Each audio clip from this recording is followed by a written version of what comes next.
Question is question number 12 जिसमें हमें दिया है a company purchase assets of the book value of 99,000 from another company. क्या मतलब हुआ?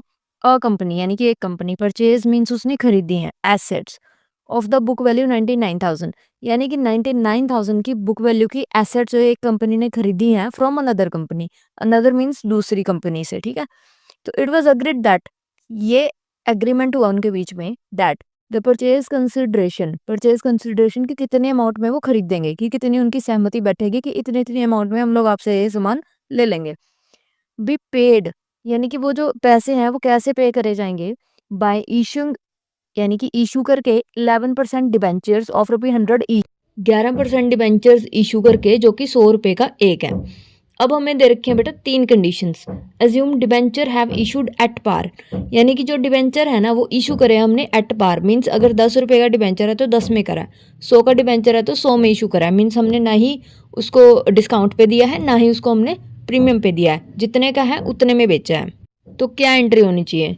अब क्योंकि सामान आया है तो asset to vendors account. Vendor क्या होता है? जिससे हमने सामान खरीदा है, मतलब वो व्यापारी, ठीक है। तो assets account to vendor account, कितने का सामान खरीदा? 99,000।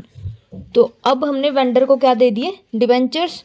तो वेंडर अकाउंट डेबिट, क्योंकि पैसा दे दिया उसको, मीन्स जो भी सामान देना था, जो भी डिबेंचर देने थे दे दिए। तो vendor account debit to debentures account कितना? 99,000। Entry done. अब आते हैं हम सेकेंड एंट्री की ओर। एट डिस्काउंट ऑफ 10%, यानी कि जो डिबेंचर्स इशू करे हैं ना वो करे हैं 10% डिस्काउंट पे। मीन्स अगर 100 रुपये का शेयर है ना बेटा तो उस पर 10% डिस्काउंट दे दिया, मतलब 100 का शेयर पे 10% कितना बनता है? 10 रुपये। तो कितने का दिया हमने डिबेंचर? 90 का। मीन्स 100 का डिबेंचर जो है वो 90 में बेचा। तो फर्स्ट एंट्री तो ऑब्वियस है सेम ही रहेगी, एसेट टू वेंडर अकाउंट वही 99,000। अब बात आती है सेकेंड एंट्री की।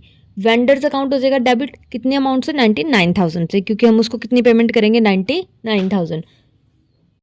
तो सेम वैसे जैसे पीछे करा था हमने, 99,000 का टोटल अमाउंट है और 90 का एक डिबेंचर है। तो डिबेंचर्स कितने बने हमारे पास? 1100। 1100 डिबेंचर बन गए। तो अब 1100 डिबेंचर 100 का एक है तो कितने के बने? 1,10,000 के। तो टू डिबेंचर्स अकाउंट करके आ जाएगा 1,10,000। और क्योंकि अमाउंट तो बन रही है 99,000 लेकिन डिबेंचर बन रहे हैं 1,10,000 के, तो इट मीन्स बाकी का क्या है वो हमने डिस्काउंट दे दिया। जैसे अगर दुकानदार आपको 10 रुपए की चीज़ 9 रुपए में दे रहा है तो इट मीन्स वो 1 रुपया डिस्काउंट का है।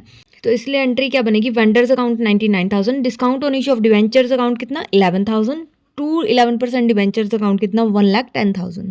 अब आती है हमारे पास last entry at a premium of 10%, यानी कि अगर जो कंपनी है इशू करे डिबेंचर को प्रीमियम पे, यानी कि 10 रुपये का 100 रुपये का अगर डिबेंचर है तो वो 10% प्रीमियम यानी कि 110 रुपये में उसको सेल कर रही है। तो एंट्री क्या बनेगी? वेंडर्स अकाउंट डेबिट, क्योंकि 99,000 है। अब 100 का डिबेंचर है 10 रुपये प्रीमियम पे, तो यानी कि 100 के डिबेंचर को उसने कितने में सेल करा? 110 में। तो 99,000 है टोटल अमाउंट और उसको डिवाइड किससे कर देंगे? 110 से, क्योंकि एक डिबेंचर कितने का बन रहा है? 110 का। टोटल अमाउंट आप दे रहे हो 99,000, डिवाइड करोगे एक डिबेंचर कितने का उससे, तो 110 से डिवाइड करा तो कितने डिबेंचर बन रहे हैं हमारे? 900।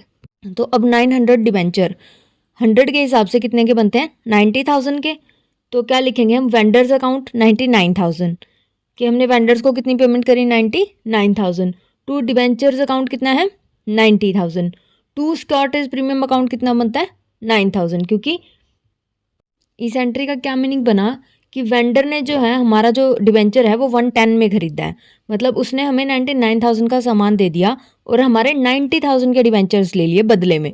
तो उसने हमें 9,000 जो है एक्स्ट्रा पैसे दिए, वो किस चीज़ के? क्योंकि हमने उसको महंगे में बेचा है सामान, ठीक है। तो 9,000 जो है वो प्रीमियम का अमाउंट है। तो vendors account to 11% debentures account 90,000 to Scottish premium account कितना? 9,000। Next question is question number 13 जिसमें हमें दिया है X limited purchase the asset of Y limited for ₹2 lakh, यानी कि एक्स लिमिटेड ने परचेज करी वाई लिमिटेड की एसेट्स कितने में? 2 लाख में।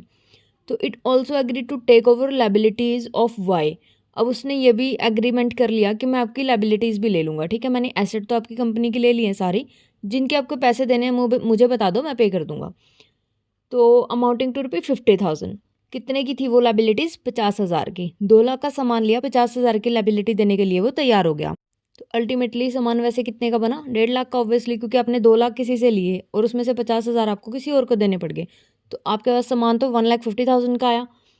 For a purchase consideration of rupee 1,60,000, लेकिन आप उसको पेमेंट कितनी कर रहे हो, 1,60,000। The payment to Y limited was made by issue, payment जो है वो कैसे करी हमने, made by issue of 12% debentures of rupee 100 each at par, यानी कि हमने पेमेंट करी 12% डिवेंचर्स दे के उसको एट पार पे। पार मीन्स अगर 100 का डिवेंचर था तो 100 में ही हमने उसको दे दिया। तो एंट्री क्या बनेगी, क्योंकि सामान आया है तो सन्ड्री एसेट्स डेबिट कितने की, 2 लाख की। उसके बाद टू लाइबिलिटीज़ कितनी, 50,000। उसके बाद टू वाई लिमिटेड को हमने कितना दिया, 1,60,000। अब आप लोग देखो, डेबिट हुआ 2 लाख, क्रेडिट हुआ 50,000, तो और 1,60,000 हमें उसको देने पड़ गए। तो 10,000 का क्या है, हम उसको 10,000 एक्स्ट्रा क्यों दे रहे हैं, क्योंकि वो जो बिज़नेस है ना जो आप खरीद रहे हो वो बहुत अच्छा बिज़नेस है, उसकी मार्केट में वैल्यू है। आप किसी भी चीज़ को ऐसे ही तो महंगी नहीं खरीदोगे ना, ऑब्वियसली कुछ ना कुछ उसमें है, इसलिए आप उसको महंगा खरीद रहे हो, क्योंकि उनका नाम अच्छा है मार्केट में। और नाम को हम अकाउंट के लैंग्वेज में क्या बोलते हैं, गुडविल। तो इट मीन्स उस कंपनी की जो है गुडविल अच्छी है, इसलिए आप उसको 10,000 रुपये एक्स्ट्रा दे रहे हो। तो इसलिए हम डेबिट में क्या लिख देंगे, गुडविल अकाउंट 10,000, कि मैं 1.5 लाख के बजाय 1,60,000 इसलिए दे रहा हूँ क्योंकि 10,000 रुपये गुडविल के हैं, कि उस कंपनी का नाम अच्छा है। अब उसके बाद हम उसको डिवेंचर दे देंगे उसके बदले में, तो Y limited account to 12% debentures account कितना आ गया, 1,60,000 और 1,60,000।